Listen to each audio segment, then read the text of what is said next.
నమస్తే, welcome to స్వతంత్ర news. నేను సౌన్య. బులెటిన్ల ముందుగా హెడ్లైన్ చూద్దాం. నేడు భువనగిరి సెగ్మెంట్ నేతలతో కేటీఆర్ సమావేశం. పార్లమెంట్ ఎన్నికలపై కసరత్తు.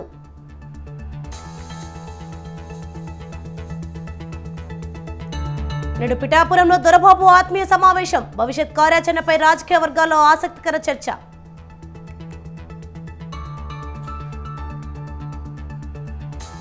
త్వరలో టీడీపీలోకి పార్థసారథి. ఇవాళ చంద్రబాబును కలవనున్న ఎమ్మెల్యే.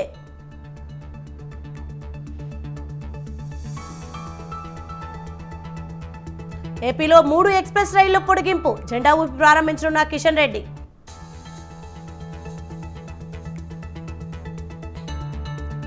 నేడు ఏపీలో కొనసాగుతున్న అంగన్వాడీల చర్చ. సమ్మెపై మరోసారి చర్చలకు పిలిచిన ఏపీ ప్రభుత్వం. సంక్రాంతి పండుగకు సొంత ఊళ్లకు ప్రజలు. పతంగి టోల్ ప్లాజా వద్ద భారీగా వాహనాల రద్దీ.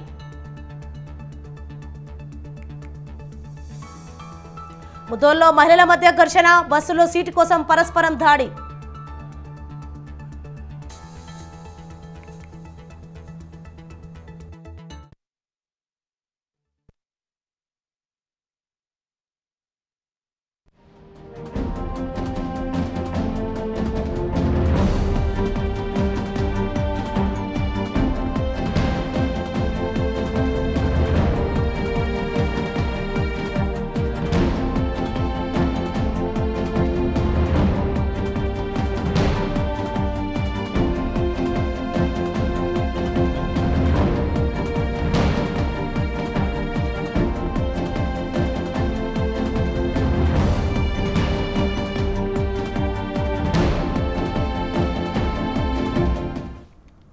రైట్, బ్రేకింగ్ న్యూస్ చూస్తున్నాం. సంక్రాంతి పండుగకు హైదరాబాద్ విజయవాడ జాతీయ రహదారి వాహనాల రద్దీతో కిక్కిరిసిపోయింది.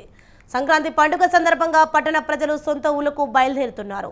హైదరాబాద్ నుంచి ప్రజలు స్వస్థలాలకు కార్లు, ఇతర వాహనాల్లో భారీ సంఖ్యలో తరలి వెళ్తుంటారు. ఈ నేపథ్యంలో పతంగి టోల్ ప్లాజా వద్ద భారీగా రద్దీ నెలకొంది.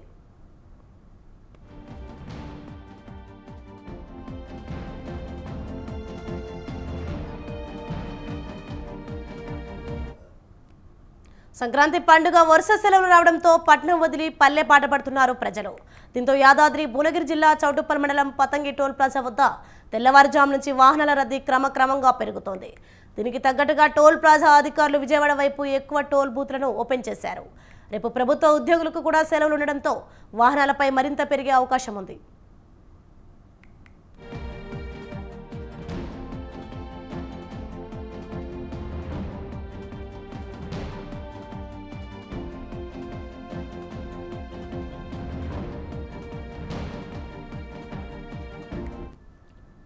తెలంగాణలోని పతంగి, కొర్లపహాడ్, ఏపీలోని చిలకలు, కీసర టోల్ ప్లాజాల వద్ద తీవ్ర రద్దీ నెలకొని వాహనదారులు చాలాసేపు వేచి చూడాల్సి వస్తోంది.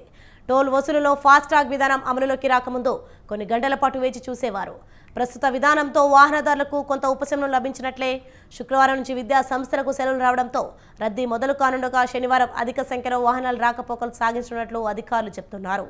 ఈ సంక్రాంతికైనా వాహనాల రాకపోకలకు అంతరాయం లేకుండా చక్కాచక్కా ముందుకు సాగేనా అని ప్రయాణికులు చూస్తున్నారు.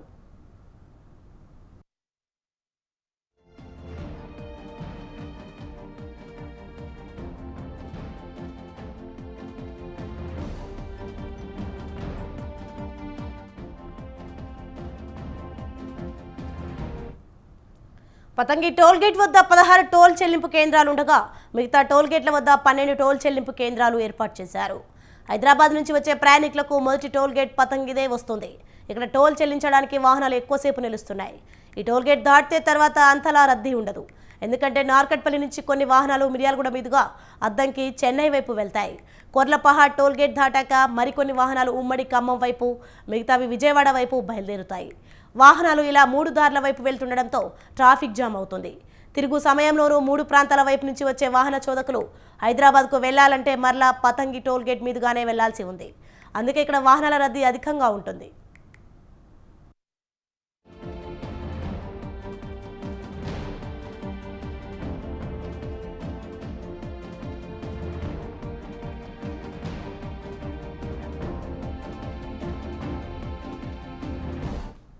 వైసీపీ మూడో విడత జాబితాలో కర్నూలు జిల్లా కోడమూరు నియోజకవర్గం అభ్యర్థిగా డాక్టర్ ఆదిమూలపు సతీష్ను ప్రకటించారు.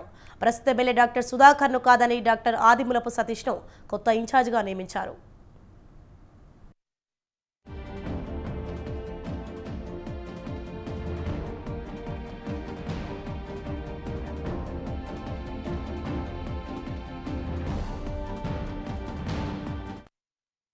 ఎస్సీ రిజర్వ్ నియోజకవర్గంలో ఆధిపత్య పోరు విభేదాల కారణంగా ఈసారి కొత్త అభ్యర్థులను వైసీపీ అధిష్టానం ఎంపిక చేసింది.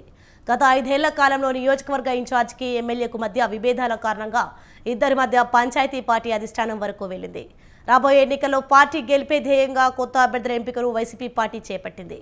కర్నూలు జిల్లా కోడమూరు నియోజకవర్గ ఇన్ఛార్జిగా డాక్టర్ ఆదిమూలపు సతీష్ను అధిష్టానం ఎంపిక చేసింది.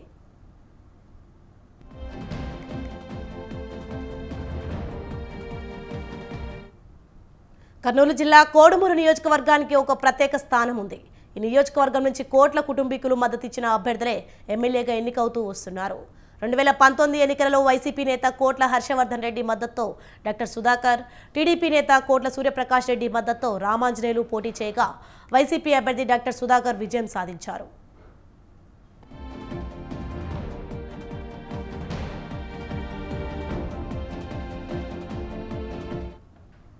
ఏడాది తర్వాత ఆ నియోజకవర్గంలో వైసీపీ పార్టీ తరపున నేతలు 2 వర్గాలుగా విడిపోయారు. 2019 ఎన్నికల్లో డాక్టర్ సుధాకర్ అనూహ్యంగా తెరపైకి వచ్చి వైసీపీ నుంచి పోటీ చేసి గెలుపొందారు. ఎన్నికల అనంతరం ఎమ్మెల్యే సుధాకర్కు కోట్ల హర్షవర్ధన్ రెడ్డి మధ్య విభేదాలు వచ్చాయి. నియోజకవర్గంలో వైసీపీ నాయకులు 2 గ్రూపులుగా విడిపోయారు. పార్టీ కార్యక్రమాల్లో ఇరు వర్గీయులు కొట్టుకున్న సందర్భాలు కూడా ఉన్నాయి. కోట్ల హర్షవర్గీయులు ఎమ్మెల్యేను వ్యతిరేకిస్తున్న పార్టీ ప్రభుత్వ కార్యక్రమాల్లో మాత్రం ఎమ్మెల్యే చురుగ్గా పాల్గొంటున్నారు. వైసీపీ చేపట్టిన సర్వేలో ఎమ్మెల్యే టాప్ 10లో ఒకటిగా నిలిచినట్లు సమాచారం. ఇది జీర్ణించుకోలేని కోట్ల హర్షవర్గీయులు మాత్రం ఎమ్మెల్యేకు టికెట్ రాదని ప్రచారం చేపట్టారు. ఈ నేపథ్యంలో 2024 ఎన్నికలపై వైసీపీ అధిష్టానం దృష్టి సారించి కోడుమూరు నియోజకవర్గంలో కొత్త అభ్యర్థిని ఎంపిక చేసింది.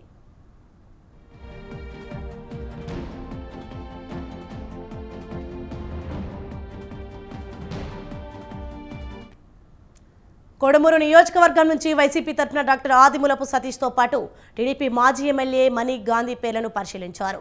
చివరికి వైసీపీ పార్టీ అధిష్టానం డాక్టర్ ఆదిమూలపు సతీష్ను ఎంపిక చేసినట్లు ప్రకటించింది. గత 5 ఏళ్ల నుంచి నియోజకవర్గ ఇన్ఛార్జితో విభేదాల కారణంగా ప్రస్తుత ఎమ్మెల్యే డాక్టర్ సుధాకర్ ఈసారి పోటీ చేసే అవకాశాన్ని కోల్పోయినట్లు నియోజకవర్గంలో చర్చ జరుగుతోంది. రైట్, ఇదే అంశంపై మరింత సమాచారం మా ప్రతినిధి శ్రీనివాస్ ఫోన్ లైన్లో అందిస్తారు. శ్రీనివాస్, కర్నూలు జిల్లా కోడుమూరు ఎస్సీ రిజర్వ్ నియోజకవర్గానికి సంబంధించి ఒక ప్రత్యేకత ఉంది. ప్రధానంగా ఎస్సీ నియోజకవర్గాలకు సంబంధించి ఎమ్మెల్యేలో ఎస్సీ వర్గానికి సంబంధించిన అభ్యర్థులైతే ఆ నియోజకవర్గంలో పెత్తనం చెలాయించేది మాత్రం నియోజకవర్గ ఇన్ఛార్జీలతోనే.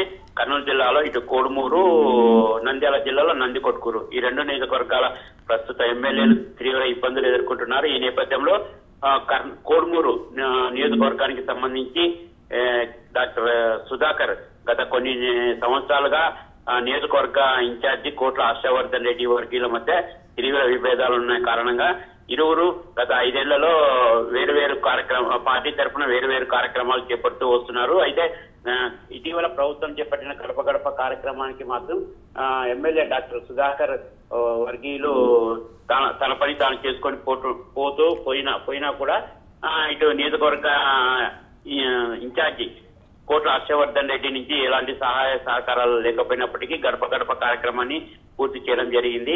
అయితే ఈసారి రాబోయే ఎన్నికలలో తనకే టికెట్ వస్తుందని కూడా డాక్టర్ సుధాకర్ ఆశించగా అనూహ్యంగా విభేదాల పార్టీలో 2 వర్గాల విభేదాల కారణంగా రాబోయే ఎన్నికల్లో నష్టపోతామని భావించిన పార్టీ అధిష్టానం నియోజకవర్గ ఇన్ఛార్జి సూచించినటువంటి డాక్టర్ ఆదిమూలపు సతీష్ ని ఎంపిక చేసింది. ప్రధానంగా ఇటు ఆదిమూలపు సురేష్ ఎంపిక వెనుక ఇటు కోడుమూరు నియోజకవర్గ ఇన్ఛార్జితో పాటు రాష్ట్ర మున్సిపల్ శాఖ మంత్రి డాక్టర్ ఆదిమూలపు సురేష్ స్వయన తమ్ముడు కావడంతో పార్టీ ఇరువురు నేతలు సిఫారసుతో డాక్టర్ ఆదిమూలపు సతీష్ ని కోడుమూరు నియోజకవర్గ ఇన్ఛార్జిగా ఎంపిక చేసింది. శ్రీనివాస్, మరి 2 వర్గ విభేదాలు ఎప్పటి నుండి ఉన్నాయి? మరి ఎస్సీ రిజర్వ్ సీట్ అయినప్పటికీ ఎందుకు ఇలా పోటీ చేస్తారు?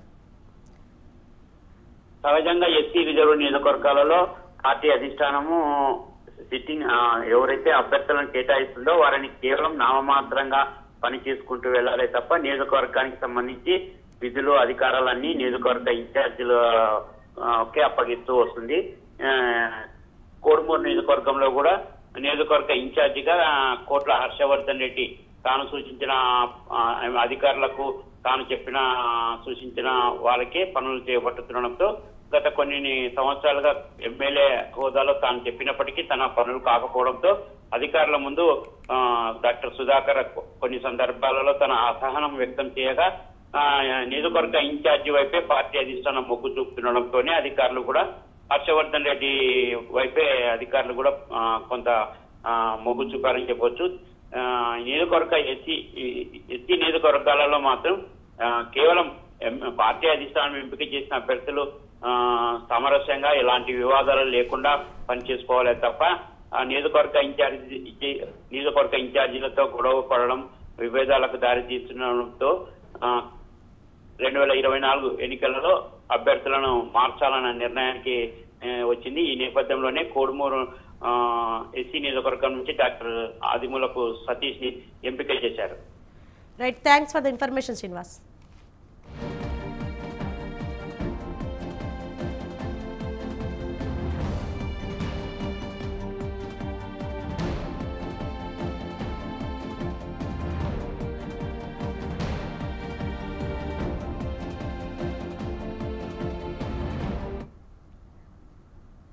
ఎన్నికలకు ఇంకా సమయం ఉన్న ఏపీలో ఎన్నికల హడావిడి కనిపిస్తోంది.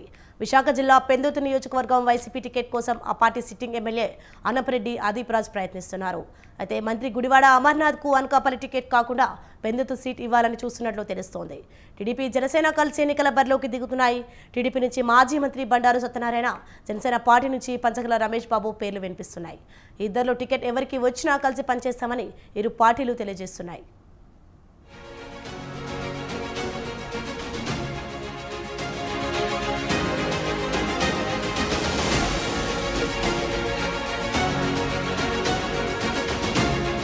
పదవి అంటే రాజకీయ నాయకులకు పంచప్రాణాలు.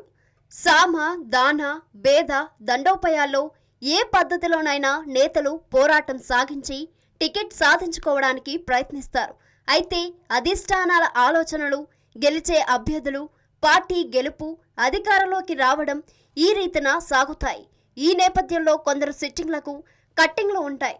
అద్దబలం, అంగబలం, విధేయత, సమర్థత, రాజకీయ చతురత గల కొందరు కొత్తవారు టికెట్లు దక్కించుకోవచ్చు. ఈ పరిస్థితుల్లో పాత వారికి కోపతాపాలు రావచ్చు, పార్టీలు మారచ్చు, పార్టీ అధిష్టానాలకు ప్రతిబంధకం మారవచ్చు. ఈ పరిస్థితులను చాకచక్యంగా సరిదిద్దుకుని అటు పార్టీ అభ్యర్థుల గెలుపు, ఇటు పార్టీ గెలుపుపై అధిష్టానాలు దృష్టి సారిస్తాయి. ఇప్పుడు పెందుర్తి నియోజకవర్గంలో అన్ని పార్టీల అధిష్టానాలు ఈ ప్రక్రియే కొనసాగిస్తున్నాయి.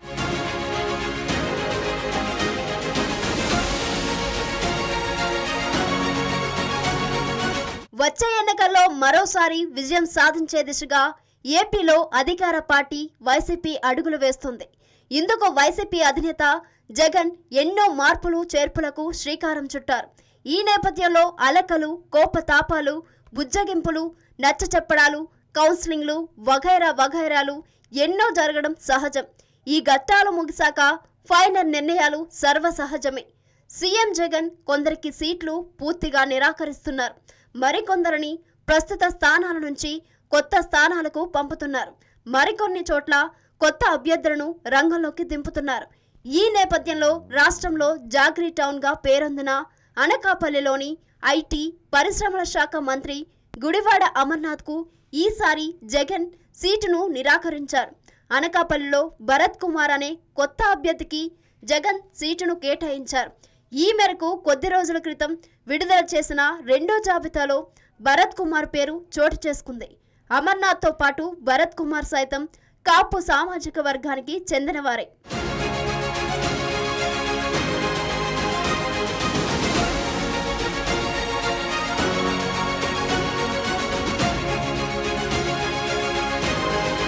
వైసీపీ అధిష్టానం ఇప్పటి వరకు అభ్యర్థుల స్థానాల్లో మార్పులు చేర్పులు చేస్తూ 2 విడతల్లో జాబితాలను ప్రకటించింది. అయితే ఐటీ, పరిశ్రమల మంత్రి గుడివాడ అమర్నాథ్కు మాత్రం ఇంతవరకు సీటు కేటాయించలేదు.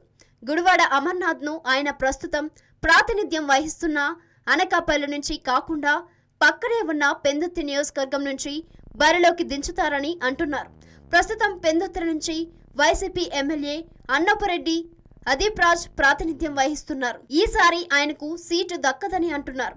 పెందుర్తిలో అధికంగా వెలమ సామాజిక వర్గం, కాపు సామాజిక వర్గాల ప్రజలే ఉన్నారు.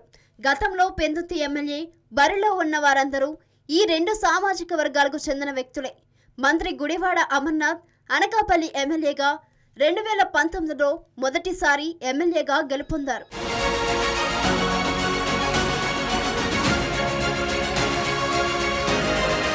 అనకాపల్లి ప్రజలు అమర్నాథ్ పై అసంతృప్తితో ఉన్నట్టు తెలుస్తోంది. అయితే తమ నేత గుడివాడ అమర్నాథ్ సీఎంకు ఇష్టమైన వ్యక్తి అని, అమర్కి ఏదో ఒక నియోజకవర్గంలో టికెట్ గ్యారంటీ వస్తుందని ఆయన అభిమానులు తెలియజేస్తున్నారు. పెందుర్తి ఎమ్మెల్యే అభ్యర్థిగా గుడివాడ అమర్నాథ్ ను ప్రకటించడానికి వైసీపీ అధిష్టానం సిద్ధంగా ఉందని వార్తలు వస్తున్నాయి.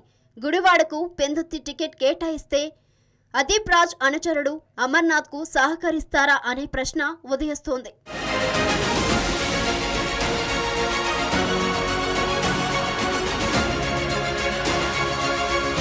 మరోవైపు టీడీపీ జనసేన జతకట్టి 2024 ఎన్నికల్లో పోటీకి రెడీ అవుతున్నాయి.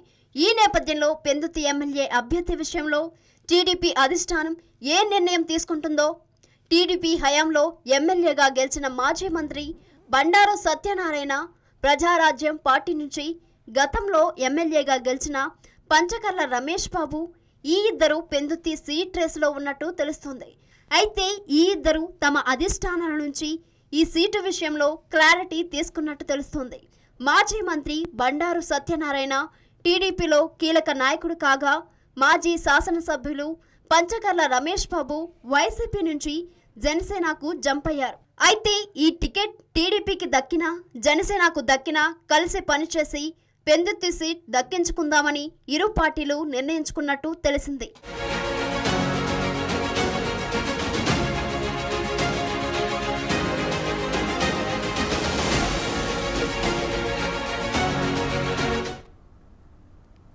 ఎన్నికల వేళ ఏపీ రాజకీయాలు హాట్గా సాగుతున్నాయి. నేరుగా టీడీపీ అధినేతపైనే విమర్శలు ఎక్కిపెట్టి బయటకు వచ్చిన కేసీఆర్ నానిపై బగ్గుమంటున్నారు తెలుగు తమ్ముళ్ళు. నాని 2 సార్లు గెలిచారంటే అదంతా సొంత బలం కాదని, పార్టీదే కష్టమని చెప్తున్నారు. ఇంకా చెప్పాలంటే ప్రస్తుతం బెజవాడలో నాని వర్సెస్ టీడీపీ అన్నట్లుగా తయారైంది పరిస్థితి.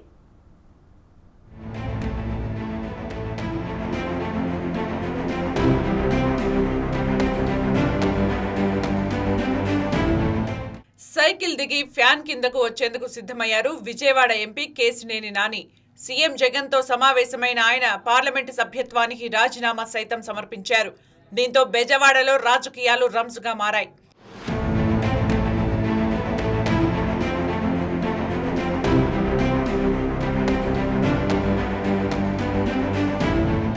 ఇంతవరకు బాగానే ఉన్న టీడీపీ నుంచి బయటకు వస్తూ కేశినేని నాని చేసిన వ్యాఖ్యలే ఇప్పుడు తీవ్ర చర్చకు దారితీశాయి. టీడీపీ అధినేత చంద్రబాబు ఎలాంటి వారు, లోకేష్ తన విషయంలో ఎలా వ్యవహరించారు, విజయవాడకి చెందిన సహచర టీడీపీ నేతలు తనపై ఎలాంటి విమర్శలు చేశారన్నది ఒక్కోటిగా చెప్పుకుంటూ వచ్చారు కేశినేని నాని. ఈ కామెంట్లే ఇప్పుడు సంచలనంగా మారాయి. లోకేష్ గారు పాదయాత్ర ఏంటంటే ఏం రైట్ ఉందని పాదయాత్ర చేయడానికి? ఆయన గెలిచిన ఎమ్మెల్యేనా, గెలిచిన ఎంపీనా? ఏం రైట్ ఉంది అంటే చంద్రబాబు నాయుడు గారు కొడుకు కాబట్టి ఓడిపోయినా గెలిచినా నువ్వు ఎట్లా అయినా సరే పార్టీ మీ నాన్నగారిది కాబట్టి నువ్వు ఏదైనా చేస్తావా? ఏం త్యాగం చేసావు ఈ సమాజం కోసం, ఈ రాష్ట్రం కోసం? నువ్వు ఒక ఎంపీ వచ్చి నువ్వు ఓడిపోయిన ఎమ్మెల్యే, నువ్వు ఒక ఎంపీ వచ్చి నీకు జీహుదురు అనాలా? గెలిచిన ఎంపీ, యాంటీవేవ్లో గెలిచిన ఎంపీ నీ యుగాలలో నేను పాల్గొనాలా? ఎట్లా పాల్గొంటాను? ఏం ప్రోటోకాల్తో పాల్గొంటాను? నువ్వు ఆఫ్టర్ ఆల్ ఓడిపోయిన ఎమ్మెల్యే నా ముందు. ఆఫ్టర్ ఆల్ పార్టీ రిసోర్సెస్ వాడుకున్నావు, పార్టీ ఇన్ఫ్రాస్ట్రక్చర్ వాడుకున్నావు, మీ నాన్నగారి పలుకుబడి వాడుకున్నావు, మీ తాతగారి పలుకుబడి వాడుకున్నావు, అన్నీ వాడుకుని నువ్వు ఓడిపోయావు. నువ్వు నాకు రూపాయి డబ్బు ఇవ్వలేదు, నువ్వేమి ఇవ్వలేదు, నేను గెలిచా 2 సార్లు. నీ పార్టీని భుజాల మీద పెట్టి మోసా కృష్ణా జిల్లాలో.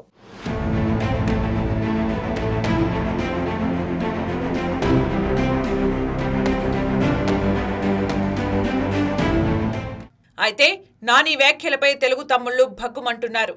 పైకి వివాదరహితుడిగా, నిజాయితీపరుడిగా చెప్పుకుంటున్న నాని పార్టీలో మాత్రం వివాదాస్పదంగా మారిన విషయాన్ని గుర్తు చేస్తున్నారు. 2 సార్లు టీడీపీ శ్రేణులు కలిసికట్టుగా పనిచేయడం వల్లే ఆయన గెలిచారని, ఆయన పార్టీలో ఉంటూనే నిత్యం అసంతృప్తి స్వరం వినిపించేవారన్న విషయాన్ని గుర్తు చేస్తున్నారు. స్థానిక నేతలతో సఖ్యతగా ఉండకపోవడం నుంచి టీడీపీ నేతల మనోభావాలు దెబ్బతినేలా ఆయన అధికార పార్టీ ఎమ్మెల్యేను పొగడ్తలతో ముంచెత్తిన విషయాలను ప్రస్తావించారు బెజవాడ తెలుగు తమ్ముళ్లు. అయినా తమ పార్టీ అధినేత చంద్రబాబు ఇన్నాళ్లు ఓపికగా వ్యవహరించిన విషయాన్ని ఈ సందర్భంగా గుర్తు చేస్తున్నారు టీడీపీ నేతలు.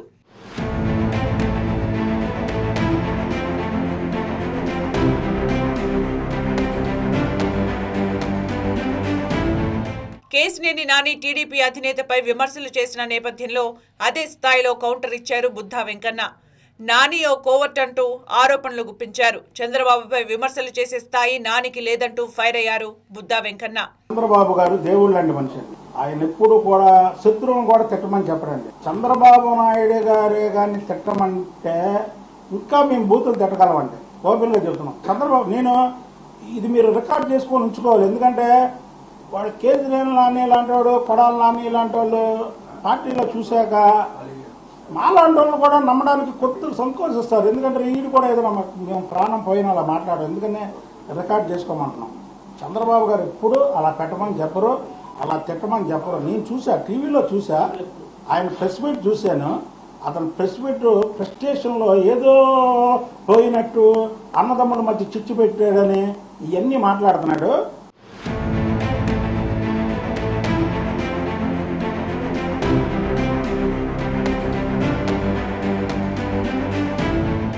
ఇక తమ కుటుంబంలో కలహాలకు చంద్రబాబుకు సంబంధం ఏంటన్నారు కేసినేని నాని సోదరుడు చిన్ని. నందమూరి నారా కుటుంబాలను అనే అర్హత స్థాయి కేసినేని నానికి లేదన్నారు ఆయన. చంద్రబాబు పెట్టిన రాజకీయ భిక్షను మర్చి మాట్లాడడం తగదన్నారు చిన్ని. పార్టీలోకి వచ్చే వాళ్ళు వస్తుంటారని, వెళ్లే వాళ్ళు వెళుతుంటారని అన్నారు కేసినేని చిన్ని. నిన్న జరిగిన సంఘటనలు, వ్యాఖ్యలు చాలా దురదృష్టకరం. మా నాయకుడు చంద్రబాబు నాయుడు గారు మా కుటుంబంలో విభేదాలు పెట్టారని మా ఎంపీ గారు వ్యాఖ్యానించారు. నానిగారు చంద్రబాబు నాయుడు గారిని, పార్టీ నాయకుల్ని, కార్యకర్తల్ని కొంచెం ఇబ్బందికర పరిస్థితుల్లో ఉన్నాయి. ఆ ఇబ్బందికర పరిస్థితుల్లో నిన్న ఆయన ఆవేశంతో అక్కడ వెళ్ళి ఉండొచ్చు. కాబట్టి మీరు వెళ్ళేటప్పుడు నానిగారు మీకు ఒకటే కోరుతున్నాను, మన కుటుంబం ఆయనకి ఎంతో రుణపడి ఉంది. అది మనం అందరం ఆలోచించుకోవాల్సిన విషయం. అంతేకాకుండా చంద్రబాబు నాయుడు గారిని మీరు పురుష పదజాలంతో చేశారు. మా తెలుగుదేశం శ్రేణులు, కార్యకర్తలు చాలా బాధపడుతున్నారు. మీరు తెలుగుదేశంలో 2 సార్లు ఎంపీ పదవిని పొందారు వారి వల్ల.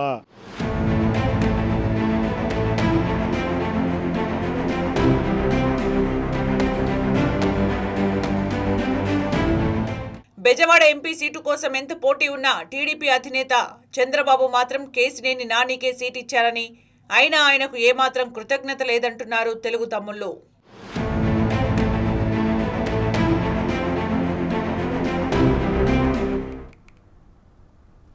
రాష్ట్ర నూతన హైకోర్టు నిర్మాణం విషయంలో తెలంగాణ ప్రభుత్వం తీసుకున్న నిర్ణయంపై వివిధ వర్గాల నుంచి నిరసన వ్యక్తమవుతోంది.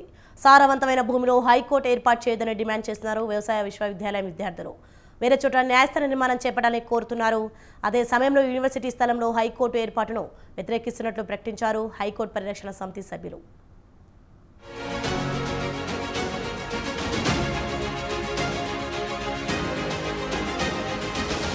తెలంగాణ వ్యవసాయ విశ్వవిద్యాలయం స్థలంలో రాష్ట్ర హైకోర్టు నిర్మాణాన్ని వ్యతిరేకిస్తున్నారు విద్యార్థులు. రాష్ట్రంలో కొత్తగా ఏర్పాటైన రేవంత్ సర్కార్ ఇటీవలే నూతన హైకోర్టు నిర్మాణం కోసం స్థలాన్ని వెతికింది. చివరకు సర్వే నెంబర్ 41, 42, 43, 44లో విస్తరించి ఉన్న 100 ఎకరాల్లో నూతన హైకోర్టు భవనం నిర్మించాలని ప్రభుత్వ పెద్దలు నిర్ణయించారు. అయితే అది కాస్త తెలంగాణ వ్యవసాయ విశ్వవిద్యాలయానిది కావడంపై నిరసనలు వ్యక్తమవుతున్నాయి.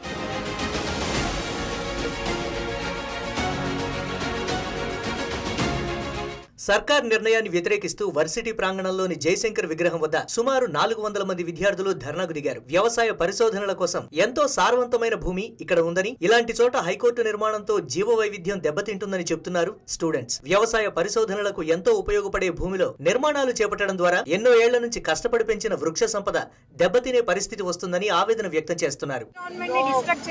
ఎన్ని డెవలప్మెంట్స్ వచ్చినా అది మీనింగ్లెస్, అది డెవలప్మెంటే కాదు. సో ఫస్ట్ ఎన్విరాన్మెంట్ ని డెవలప్మెంట్కి మనం సహకరించాలి. సో ఈ హైకోర్టు కట్టాలి అన్న ఉద్దేశం మంచిదే, కాకపోతే అది చాలా విలువైన బయోడైవర్సిటీ పార్క్. అక్కడ ఎన్నో యానిమల్ స్పీషీస్ ఉన్నాయి, బర్డ్ స్పీషీస్ ఉన్నాయి, ప్లాంట్ స్పీషీస్ ఉన్నాయి. అవన్నీ ఇప్పుడు హైకోర్టు ఇక్కడ కాకపోతే ఎక్కడైనా కట్టుకోవచ్చు, కానీ అక్కడున్న స్పీషీస్ వెళ్ళిపోతే మనం మళ్ళీ తెచ్చుకోవడం చాలా కష్టం. అది ఇంకా ఇప్పుడు ఎన్నో యానిమల్స్ అండ్ ఎన్నో స్పీషీస్ ఎండేంజర్డ్లో ఉన్నాయి. జీవో నెంబర్ 55 ద్వారా యూనివర్సిటీ భూముల్ని హైకోర్టు నిర్మాణానికి ఉపయోగించడం సరికాదంటున్నారు వరంగల్ జిల్లాలోని వ్యవసాయ కళాశాల విద్యార్థులు. సర్కారు నిర్ణయంపై అభ్యంతరం వ్యక్తం చేస్తూ ఆందోళన చేపట్టారు. సారవంతమైన భూముల్లో కాకుండా మరో చోట రాష్ట్ర హైకోర్టు నిర్మాణం చేపట్టాలని డిమాండ్ చేస్తున్నారు. ఏ ల్యాండ్ లో అది హైకోర్టు కట్టాలన్నది పక్క గవర్నమెంట్ కి తెలియాలి. ఎందుకంటే చాలా బంజర్ భూములు ఉంటాయి, చాలా అక్కడ మనం కట్టుకున్నా మనకి ల్యాండ్ కన్స్ట్రక్షన్ కి ఏం ప్రాబ్లం. కానీ ఒక చెట్టు ఉన్న దగ్గర అది నరికి అక్కడ హైకోర్టు కట్టడం అనేది ఎంతవరకు అంటే కరెక్ట్ అనేది గవర్నమెంట్ ఆలోచించారు. ఎందుకంటే ఇప్పుడు ఆ ల్యాండ్ వాల్యూ ఎంత అంటే అది బయోడైవర్సిటీకి సంబంధించి అది చెప్పాలంటే అది బంగారం లాంటిది అనమాట. ఈ మొత్తం హైదరాబాద్ మొత్తం ఈ స్టేట్కి ఆక్సిజన్ ఇచ్చే ప్రైమ్ సోర్స్. ఇప్పుడు అలాంటి ల్యాండ్ని డిస్ట్రాయ్ చేసి పొల్యూషన్ వచ్చేలా మనమే పొల్యూషన్ అవుతుందని ర్యాలీ చేస్తాం. మళ్ళీ మనం ఎక్కడైతే చెట్లు నాటుతామో అదే నరికి మళ్ళీ పొల్యూషన్ రాకుండా ఉంటుందంటే ఎట్లా అవుతుంది? అదే కదా. మరోవైపు యూనివర్సిటీ స్థలంలో హైకోర్టు ఏర్పాటును తాము వ్యతిరేకిస్తున్నామన్నారు హైకోర్టు పరిరక్షణ సమితి సభ్యులు. హైకోర్టు ఏర్పాటుపై ఎలాంటి కమిటీని అధ్యయనానికి నియమించకుండా జీవో నెంబర్ 55ను తీసుకురావడంపై అభ్యంతరం తెలిపారు. ఈ విషయంలో ప్రభుత్వం పునరాలోచించాలని డిమాండ్ చేశారు హైకోర్టు పరిరక్షణ సమితి సభ్యులు. బార్ అసోసియేషన్ ప్రెసిడెంట్, తర్వాత బార్ కౌన్సిల్, ఇలా సీజే గారు వీళ్ళంతా కూడా సీఎం గారిని కలిసి మాకు ఇక్కడ కుప్ప కూలిపోతుంది హైకోర్టు అని చెప్పేసి ఒక తప్పుడు అంటే అక్కడ హైకోర్టు కూలిపోవట్లేదు, మీద పడట్లేదు, శిథిలావస్థలో లేదు. మరి ఎందుకోసమని తప్పుడు రిపోర్టు సీఎం గారికి ఇచ్చారు? కొత్తగా వచ్చిన సీజేకి చెవులు ఎవరు పువ్వు పెట్టారు? ఆ విశ్వవిద్యాలయంలో ఉన్న జీవ వైవిధ్యం కనుక చూసినట్టయితే కనుక రాష్ట్రంలో ఉన్న జీవ వైవిధ్యంలో 32% అక్కడే జీవ వైవిధ్యం అనేది ఉన్నది. అలాంటి ప్రకృతికి రిచ్గా ఉన్న ఏరియాలో ఇట్లాంటి అర్బన్ ఎన్విరాన్మెంట్ మనం కన్స్ట్రక్ట్ చేయటం మూలంగా రేపు ఫ్యూచర్లో రీసెర్చ్కి అంటే పరిశోధనలకి అంతరాయం కలిగే అవకాశం ఉన్నది. వివిధ వర్గాల నుంచి నిరసన వ్యక్తమవుతున్న వేళ మరి ఈ మొత్తం వ్యవహారంలో రేవంత్ సర్కార్ పునరాలోచన చేస్తుందా, లేక వ్యవసాయ విశ్వవిద్యాలయం భూముల్లో హైకోర్టు నిర్మాణం విషయంలో ముందుకే వెళుతుందా? ఇదే ఇప్పుడు ఆసక్తి రేపుతోంది.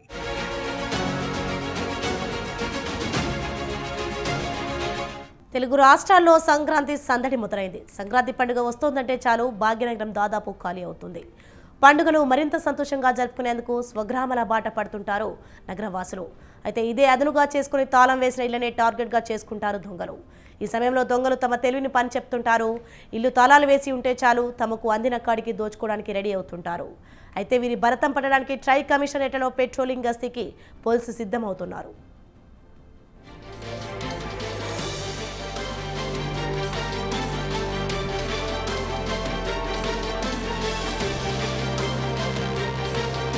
దక్షిణాదిన తెలుగువారి పండుగల్లో సంక్రాంతి పండుగకు విశేషాలు ఎన్నో ఉన్నాయి. సంవత్సరం ప్రారంభంలోని జనవరి మాసంలో జరుపుకునే మొదటి పండుగ సంక్రాంతి. పండుగ వస్తోందంటే చాలు కుటుంబ సభ్యులు బంధుమిత్రులతో సంక్రాంతి సంబరాలను చేసుకునేందుకు ప్రజలు రెడీ అవుతూ ఉంటారు. ఈ ఏడాది కూడా ఉపాధి కోసం పల్లెల నుంచి పట్టణాలకు వలస వెళ్లిన ప్రజలు సంక్రాంతి కోసం స్వగ్రామాలకు తరలి వెళ్తున్నారు. పండగ నాటికి నగరం దాదాపు ఖాళీ అవుతుంది. అయితే ఈ సమయంలో ప్రజలు అప్రమత్తంగా ఉండాలని సూచిస్తున్నారు హైదరాబాద్ పోలీసులు. దీనికి సంబంధించి అవగాహన పత్రాలు పంపిణీ చేస్తున్నారు.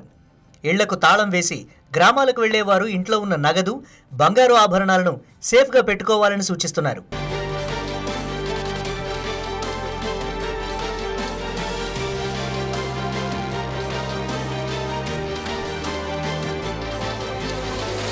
నగరంలో దొంగల బెడద ఎక్కువైంది. దీంతో ఊళ్లకు వెళ్లే ప్రజలు తగు జాగ్రత్తలు తీసుకోవాలని సూచిస్తున్నారు. ఇంట్లో ఉన్న విలువైన వస్తువులను వీలైతే తమ వెంట తీసుకువెళ్లడం గానీ లేదంటే బ్యాంక్ లాకర్లో పెట్టడం గానీ చేయాలన్నారు. ఊళ్లకు వెళ్లేవారు నమ్మకంగా ఉన్న పొరుగు వారికి చెప్పాలన్నారు. వీలైతే స్థానిక పోలీస్ స్టేషన్లో సమాచారం అందిస్తే అక్కడ నిఘా పెంచుతారని పోలీసులు తెలిపారు. అదేవిధంగా కాలనీల్లో ఎవరైనా అపరిచిత వ్యక్తులు సంచరిస్తున్నట్లయితే తమకు వెంటనే సమాచారం అందించాలని సూచిస్తున్నారు పోలీసులు.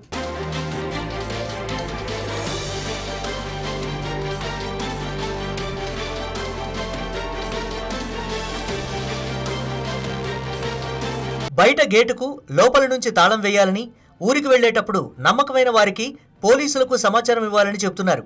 ప్రయాణం గురించి సోషల్ మీడియాలో షేర్ చేయకపోవడం మంచిదని సూచిస్తున్నారు. కాలనీలో ఇంట్లో సీసీ కెమెరాలు ఏర్పాటు చేసుకోవడం మేలని సలహా ఇస్తున్నారు. ఇంటి తాళం కనిపించకుండా అడ్డుగా పరదా వేయాలని, అనుమానం వస్తే వెంటనే 100 నెంబర్కు ఫోన్ చేయాలని పోలీసులు సూచిస్తున్నారు. Bulletin updates. For more updates, keep watching Swatantra News.